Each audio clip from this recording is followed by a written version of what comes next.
Assalamualaikum warahmatullahi wabarakatuh. Puji syukur kehadirat Allah Subhanahu wa Ta'ala yang mana telah memberikan kita kesehatan kepada kita. Selawat serta salam tidak lupa pula kita hadiahkan kepada Rasulullah Sallallahu Alaihi Wasallam dengan melafazkan Allahumma sholli ala Sayyidina Muhammad wa ala ali Sayyidina Muhammad. Yang terhormat Bapak Ritis Jatra, SPD, MPD sebagai dosen pengampu mata kuliah pramukaan dan UKSSD, dan teman-teman yang saya banggakan. Baiklah, nama saya Menggita Yudiana, NPM 2169 Izinkan saya untuk menyampaikan materi tentang P3K. Baik, P3K kepanjangan dari pertolongan pertama pada kecelakaan. P3K ini sangat diperlukan baik di rumah, di kantor, di sekolah maupun kendaraan pribadi. P3K adalah pertolongan sementara terhadap kecelakaan atau cedera kepada korban sebelum memperoleh pertolongan dari dokter atau ahli. Korban akan merasa lebih tenang, dapat mengurangi bahaya yang lebih besar karena kecelakaan yang timbul. P3K dapat dilakukan untuk memberi perawatan secara darurat kepada korban sebelum pertolongan yang lebih lengkap yang dilakukan oleh dokter atau petugas kesehatan lainnya. Selanjutnya, tujuan pertolongan pertama pada kecelakaan adalah yang pertama, menyelamatkan atau mencegah kematian. Di sini terbagi menjadi seperti memperhatikan kondisi dan keadaan yang mengancam korban. Selanjutnya, melaksanakan resusitasi jantung dan paru kalau perlu. Selanjutnya, mencari dan mengatasi pendarahan. Yang kedua, mencegah cacat yang lebih berat atau mencegah kondisi memburuk, seperti melakukan diagnosis, menangani korban dengan prioritas yang logis, memperhatikan kondisi atau keadaan penyakit yang tersembunyi. Yang ketiga, menunjang penyembuhan seperti mengurangi rasa sakit dan rasa takut, mencegah infeksi, merencanakan pertolongan medis dan transportasi korban dengan cepat.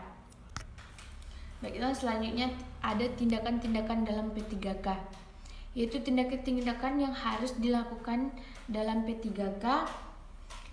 Yang pertama, panggil dokter secepat mungkin. Bila dokter tidak segera datang, langsung antar korban ke rumah sakit. Yang kedua, hentikan pendarahan. Yang ketiga, mencegah dan mengatasi shock atau gangguan keadaan umum yang lainnya. Yang keempat, mencegah infeksi pada korban.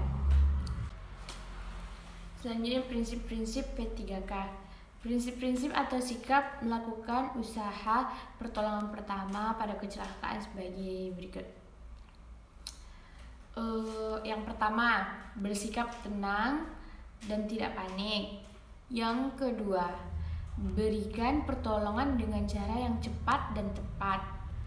Yang ketiga, sebelum mengetahui berat ringannya cedera yang dialami, jangan cepat-cepat memindahkan atau menggeser korban.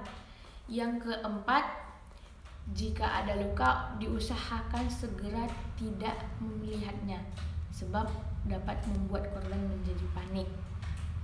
Yang kelima, setelah mendapat pertolongan pertama, korban sebaiknya segera dibawa ke dokter rumah sakit atau puskesmas yang penanganan selanjutnya.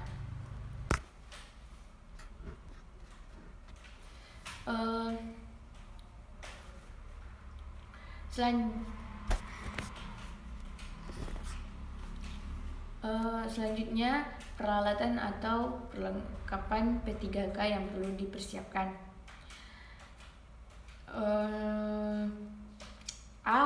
Kasa pembalut atau perban. Perban terbuat dari kain yang jarang dan tipis. Perban ini digunakan untuk membalut luka yang sudah ditutup kasa steril. B. Kasa steril. Kasa yang sudah disterilkan digunakan untuk menutup luka. Kasa steril adalah kain yang bebas dari kumuh-kumuh penyakit. C. Plester. Plester digunakan untuk merekat kasa penutup agar tidak terlepas dalam meletakkan kasa penutup. Plester ditempatkan pada beberapa tempat dan jangan melewati bagian yang terluka. D. Plester obat. Plester obat biasanya digunakan untuk menutup luka kecil yang telah dibersihkan, misalnya akibat teriris atau tersayat benda tajam. Pada permukaan tengah plester terdapat lapisan yang mengandung obat. Yang E. Pembalut segitiga. Pembalut segitiga biasanya digunakan untuk korban yang mengalami kecelakaan seperti patah tulang, lengan, luka kepala, atau cedera yang pada sendi lutut. Pembalut segitiga terdapat dari kain putih dengan ukuran 10 cm dan 125 cm pinggirnya, tidak dijahit agar ketika dipakai tidak menekan luka atau cedera. F. Kapas. Kapas digunakan untuk membersihkan luka atau mengolesi obat. Biasanya sebelum digunakan, kapas terlebih dahulu dibasahi dengan air yang bersih, steril, atau larutan pembersih luka. Setelah itu baru dipakai untuk membersihkan luka yang kotor. Yang G. Gunting yang digunakan sebaiknya gunting perban yang tahan karat. Hal itu karena tidak mengakibatkan infeksi. H. Lampu senter. Lampu senter digunakan untuk melihat luka tertentu agar lebih jelas. Yang I. Yang terakhir, jepitan. Jepitan atau pinset. Jepitan atau pinset digunakan untuk mengambil suatu benda yang kecil di dalam luka atau mengambil kotoran yang melekat pada permukaan luka. Pinset juga biasanya dipakai untuk menjepit kapas dan kain steril, kasa steril. Sebelum dipakai sebaiknya pinset dibersihkan dahulu dengan alkohol 70% atau direbus. Obat-obatan P3K. Yang pertama, obat penghilang rasa sakit. Beberapa jenis obat penghilang rasa sakit antara lain balsem, minyak kayu putih, dan minyak angin. Adapun cara penggunaannya dengan mengusapkan, dioles pada dada, kening, leher, atau biasanya caranya bisa dihirup.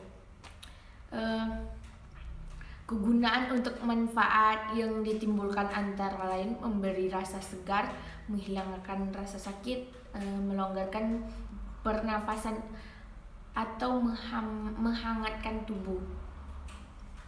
20. Obat luka bakar. Jenis obat luka bakar adalah salep minyak ikan. Cara penggunaannya dengan cara mengoleskan salep ini kepada luka bakar.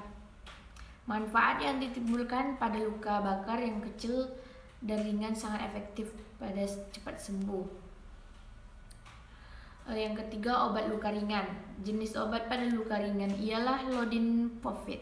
Cara penggunaannya dengan membersihkan luka dengan otot mencuci luka terlebih dahulu, kemudian oleskan obat.